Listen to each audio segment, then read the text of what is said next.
Welcome, gather close and listen. Tonight, our path leads not through shadowed forests, nor does it echo with far-off drumming. We find ourselves in the heart of Koro Village, a place known for its sun-warmed earth, its close-knit people, and the beautifully patterned clay pots they crafted.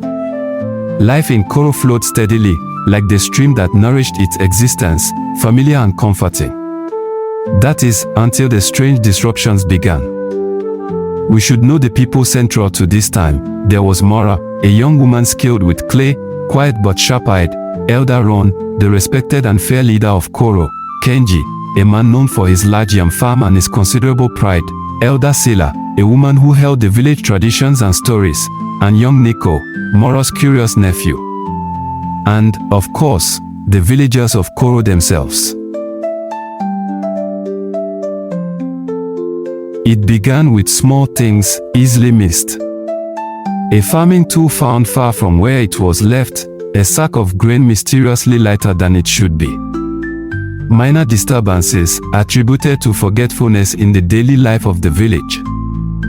But soon, the incidents became harder to ignore, shifting the mood from simple annoyance to a creeping unease. The true worry started one morning when the large clay pots standing in the village center, the ones used for storing precious communal water, were discovered cracked. Not just a single pot, but three of the largest, their contents slowly darkening the thirsty ground. A ripple of fear went through Koro Village. Water was essential, the very lifeblood of their community.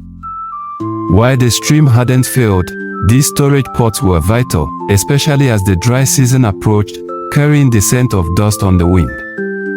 Elder Ron promptly called everyone to gather beneath the shade of the great acacia tree.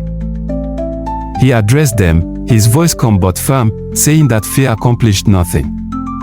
He stated plainly that these sturdy pots did not crack on their own, and asked if anyone had seen or heard anything unusual. Murmur spread through the assembled villagers, unspoken questions hanging heavy in the air. Kenji, wiping sweat from his brow, spoke loudly, insisting it must have been the children, playing too roughly near the square. Several mothers quickly shook their heads, defending their young ones. Then Elder Sela spoke, her quiet voice carrying authority.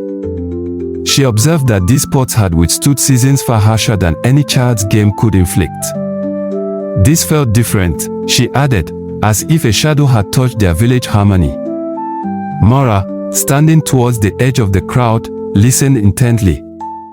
She hadn't witnessed anything near the water pots directly. However, she had noticed Kenji's behavior recently. Owner of the farm nearest the communal storage, he seemed unusually tense. His usual pride now carried a sharp edge, especially when he looked at Elder Ron, or at others whose harvests were plentiful. He had complained more than once that his own storage pots, though impressive, didn't receive the village's respect he felt they deserved. Days passed, turning into a week fraught with worry. The villagers made extra trips to the stream, but the effort was draining, and the loss of the stored water was a constant concern. Then, another unsettling event occurred. The neat stacks of firewood, gathered in preparation for cooler nights, were found tumbled, with several key logs missing entirely. Once again, no one had seen a thing. Fear began to sour into suspicion. The easy camaraderie of Koro Village frayed as neighbors cast wary glances at one another. Laughter grew scarce, replaced by hushed, anxious whispers. Mora couldn't dismiss her unease about Kenji. It wasn't solid proof, merely a persistent feeling, a sense that something was amiss with him.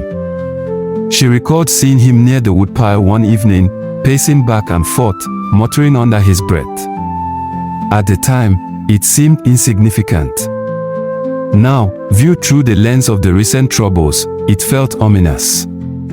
Yet, how could she voice suspicion against a prominent farmer based solely on a vague feeling and a half-heard mutter? The suspense in the village grew thicker than the evening dust. Elder Ron announced a decision. Until the person responsible was found, guards would watch over the remaining water pots and the grain stores through the night. Koro felt besieged, not by an outside force, but by an unknown element within its own community. Who among them could be doing this?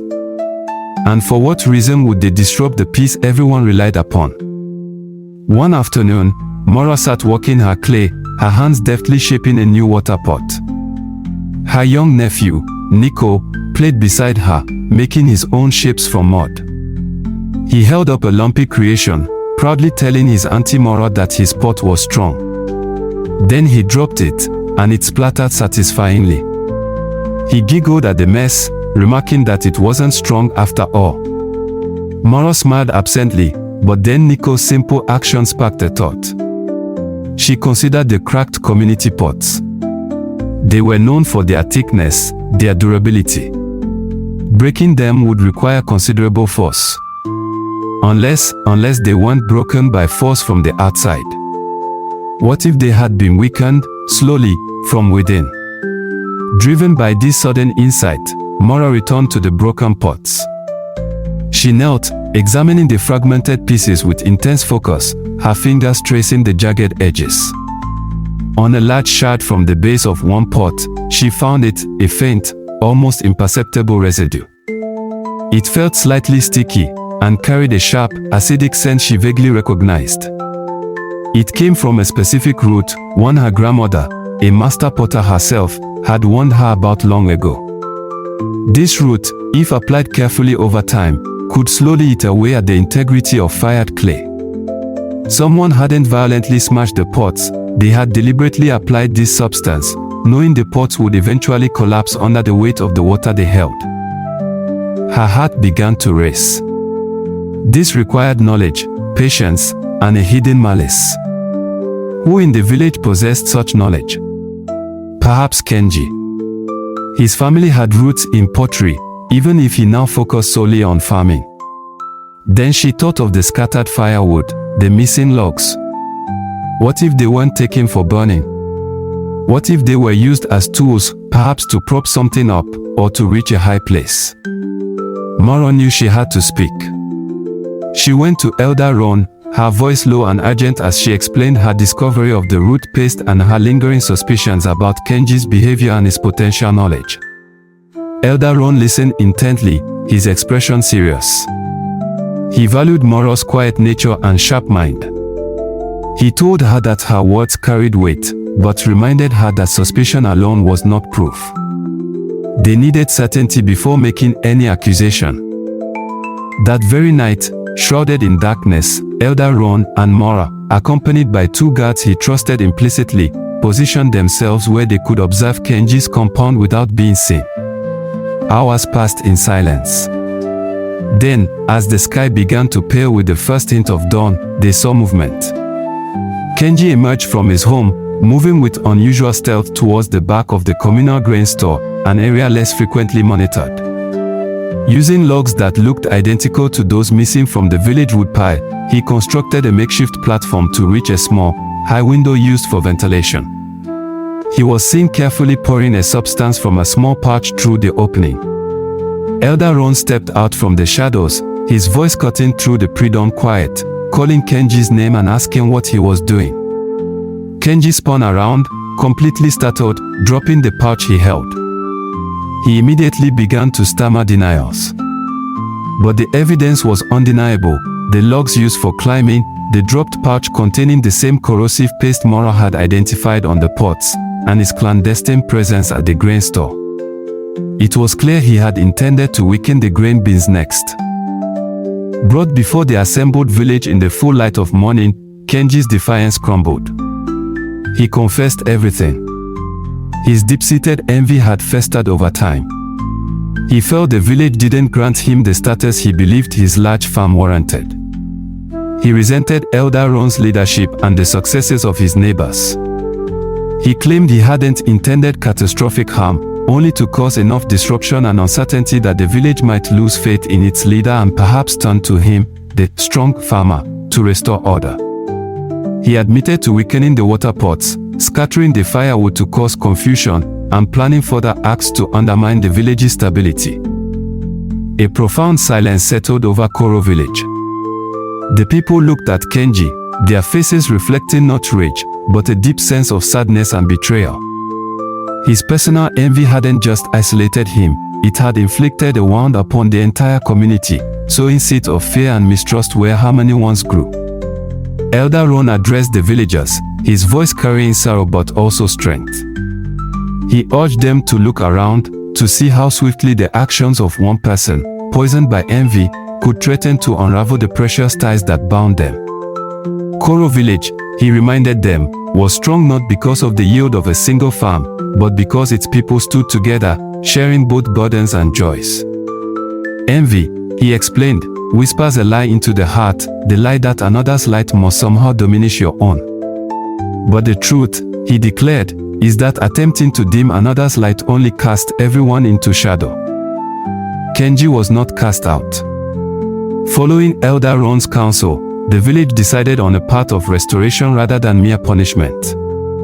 Kenji was tasked to work for 2 full seasons undoing the harm he had caused. He would labor to craft replacement water pots, learning the potter's skill under Moro's patient supervision. He would replenish the communal wood stores and contribute a significant portion of his own harvest to the village reserves. Through this long period of humble service, he was to learn the true value of the community he had tried to fracture. Moro, previously known for her quiet diligence, earned the village's deep respect for her sharp observation and her courage in speaking the truth. Her actions served as a reminder that wisdom often resides not in the loudest voice, but in careful watching, listening, and thinking. And so, the rhythm of life in Koro Village gradually found its way back. The unsettling whispers of suspicion faded, replaced by the familiar sounds of cooperation and the slow rebuilding of trust. The tale of the cracking pots became a story passed down, shared beneath the acacia tree for generations. It served as a potent lesson.